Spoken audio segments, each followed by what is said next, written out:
সোমবার আর বৃহস্পতিবার রোজা রাখার ফজিলত আপনি কি জানেন?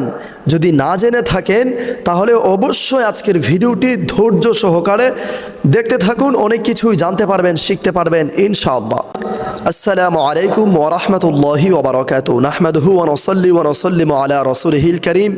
আম্মা বা'দ, ফাআউযু বিল্লাহি মিনাশ শাইতানির রাজীম। বিসমিল্লাহির রহমানির রহিম।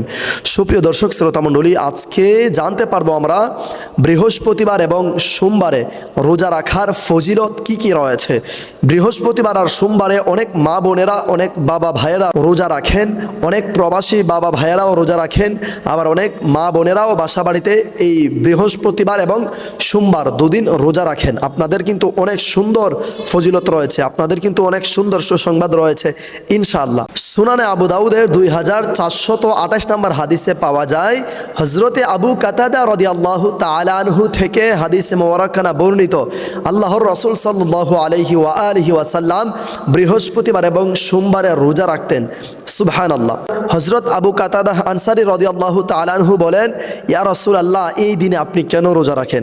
তখন আল্লাহর রাসূল সাল্লাল্লাহু আলাইহি ওয়া আলিহি ওয়াসাল্লাম বলেন, কারণ এই দিনেই দুনিয়ার জমিনে আমি রহমাতুল লিল আলামিন, রহমত নিয়ে আগমন করেছি। সুবহানাল্লাহ। অর্থাৎ এই দিনেই আল্লাহর রাসূলকে আল্লাহ রাব্বুল আলামিন দুনিয়াতে পাঠিয়েছিলেন।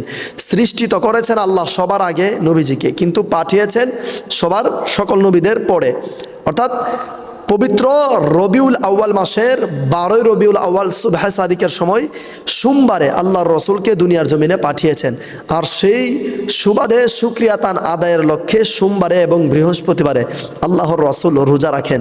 সুবহানাল্লাহি ওয়া বিহামদিহি, সুবহানাল্লাহিল আযীম। সোমবার রোজা রাখতেন নবীজির আগমন উপলক্ষে শুকরিয়া আদায় স্বরূপ, আর বৃহস্পতিবার রোজা রাখতেন। জিজ্ঞেস করা হয়েছে, ইয়া রাসূলুল্লাহ, বৃহস্পতিবারে কেন রোজা রাখেন?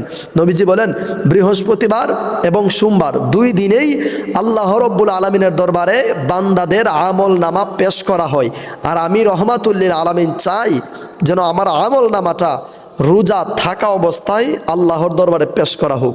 সুবহানাল্লাহ। তিনি রহমাতুল লিল আলামিন, নবীজি আল্লাহর বন্ধু হওয়ার পরেও এত চিন্তা করতেন একমাত্র আমাদের জন্য, আমাদেরকে পার করার জন্যে।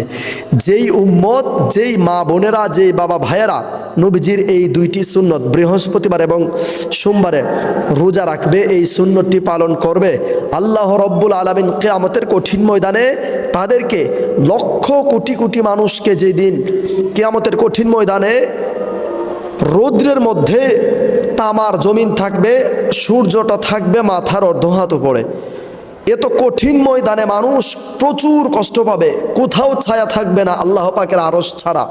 সেই দিন নবীজির এই সুন্নতকে যারা আঁকড়ে ধরেছে, মেনেছে, পালন করেছে, তাদেরকে আল্লাহ রব্বুল আলামিন আল্লাহ পাকের আরশের ছায়ার নিচে আশ্রয় দান করবেন। সুবহানাল্লাহি ওয়া বিহামদিহি, সুবহানাল্লাহিল আযীম। প্রিয় দর্শক শ্রোতা মণ্ডলী, আশা করছি আপনারা সকলে বুঝতে পেরেছেন। আজকের এই ভিডিওটি প্রচুর পরিমাণে শেয়ার করে সারা বিশ্বে ছড়িয়ে দিন, যেন অন্য ভাই বোনেরা দেখে শুনে শিখে আমল করতে পারে। আসসালামু আলাইকুম ওয়া রাহমাতুল্লাহ।